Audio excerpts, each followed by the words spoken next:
LPG सिलेंडरचा तुटवडा निर्माण झाला आणि त्याची सगळ्यात मोठी झळ छोटमोठ्या व्यावसायिकांना बसते आहे। मात्र या सगळ्यामध्ये पर्यायी साधनांचा वापर करायला आता या सगळ्या व्यावसायिकांनी सुरुवात केलेली आहे। अनेक हॉटेल रेस्टॉरंट LPG सिलेंडरमुळे कमर्शियल वापरासाठी जी LPG सिलेंडर वापरली जात होती ती पूर्णपणे ठप्प झालेली आहेत, बंद पडलेली आहेत। मात्र फुटपाथवरती छोटे मोठे स्टॉल लावून जे आपले उदरनिर्वाह करतात अशा व्यावसायिकांनी मात्र पर्यायी साधनांचा वापर करायला सुरुवात केलेली आहे। या ठिकाणी आपण पाहतो LPSM परिसरामध्ये आता आपण आहोत आणि गॅस सिलेंडर संपल्यानंतर चहावाले आहेत, नाश्तावाले आहेत, त्यांनी आता गॅसच्या ऐवजी कोळशावरती चालणाऱ्या या शेगड्यांचा वापर करायला सुरुवात केलेली आहे। सध्या आपण पाहतोय हे नवीन इक्विपमेंट किंवा नवीन साधन सामग्री सगळ्या फुटपाथवरती प्रामुख्याने पाहायला मिळते आहे आणि आपण अशा एका चहावाल्या जवळ आहोत जिथे कोळशावरती सध्या पूर्णपणे त्याचा व्यवसाय सुरू आहे आणि याच कोळशाच्या आधारावरती ही शेगडी चालवली जाते आणि त्यानंतर चहाची टपरी सुरू असल्याचं पाहायला मिळते।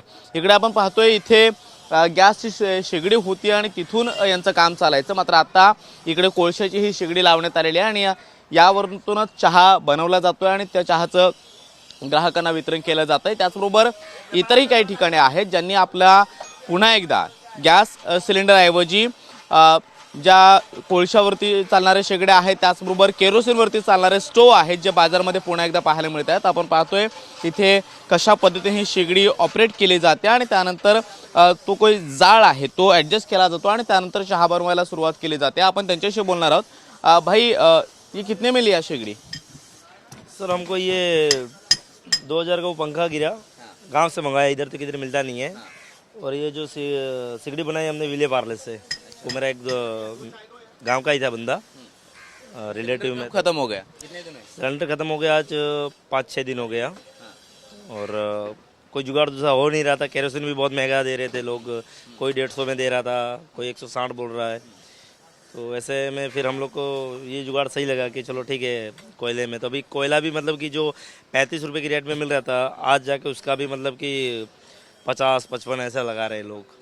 हाँ, तो आसान क्या था, सिलेंडर पे चाय बनाना या फिर कोयले पे चाय बनाना? आसान तो जो है वो सिलेंडर पे ही था और फास्ट काम होता था। अभी यहाँ जो कोई बोलेगा एक कॉफ़ी या एक चाय भी बोलेगा तो अब आजकल की दुनिया में किसी के पास टाइम नहीं है इतना खड़े रह के मतलब कि वेट कर सके। अभी वेट करने की किसी के पास समय नहीं है।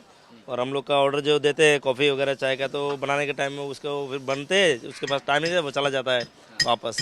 पूरा एरिया तो कारपोरेट एरिया है, यहाँ के लोग आते होंगे चाय पीने के लिए तो वो इंस्टेंट कॉफ़ी वगैरह ऑर्डर करते हैं। तो कितनी दिक्कतें आ रही है अभी ये कोयले पे? अभी इस पे मतलब ज़्यादा क्वांटिटी की चाय रहेगा तो हम लोग बना सकते हैं, अभी उसके लिए टेंशन नहीं है। लेकिन अगर छोटा मोटा ऑर्डर रहेगा तो वो निकाल नहीं पाएंगे हम लोग, उसमें हम लोग का नुकसान है बहुत। तो कितना कोयला लग रहा है और कितने दाम है कोयले के?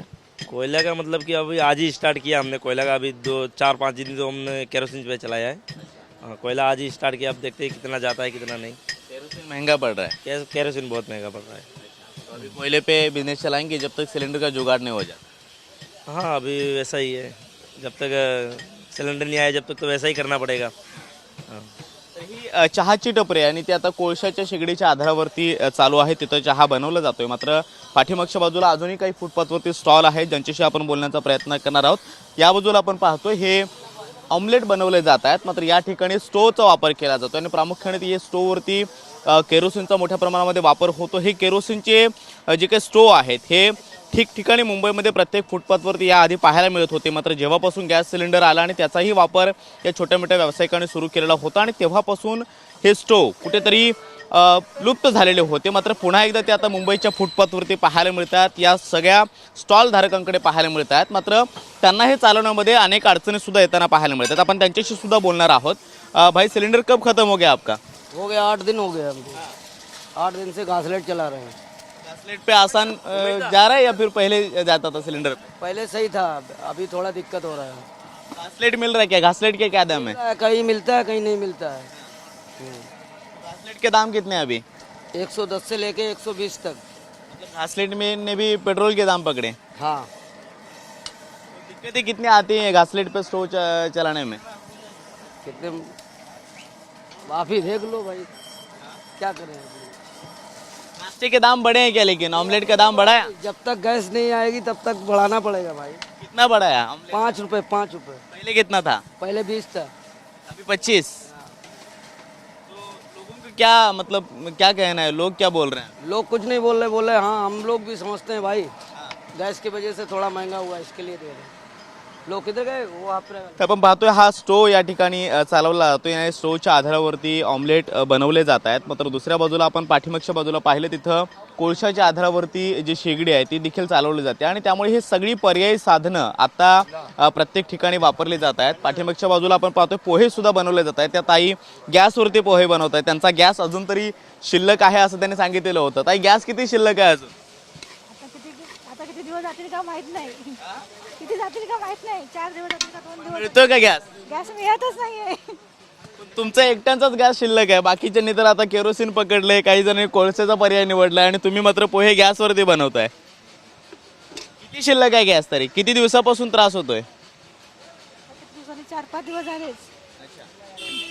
सिलेंडर शिल्लक होतं की तुम्हाला मिळालं? शिल्लक होतं सिलेंडर. पाहतोय की काही जणांचा अजून सुद्धा गॅस शिल्लक आहे आणि तो काटकसरपणे वापरला जातोय. मात्र बऱ्याच जणांचा सिलेंडर संपल्यामुळे त्यांना सिलेंडर नवे मिळत नाहीयेत आणि अशा वेळेला कोळशांच्या शेगड्यांचा वापर प्रामुख्याने केला जातोय. त्याचबरोबर केरोसिनच्या स्टोवचा वापर देखील केला जातो आणि ही सगळी पर्यायी साधनं सध्या तरी वेगवेगळ्या स्टॉलवरती वापरले जात आहेत. त्यामुळे सिलेंडरची ही समस्या कधीपर्यंत संपुष्टात येते असा देखील सवाल या सगळ्या छोट्या मोठ्या व्यावसायिकांकडून विचारला जातोय. कॅमेरामॅन गणेश रहाटे सोबत मी कृष्णा सोनारवाडकर, TV9 मराठी, मुंबई.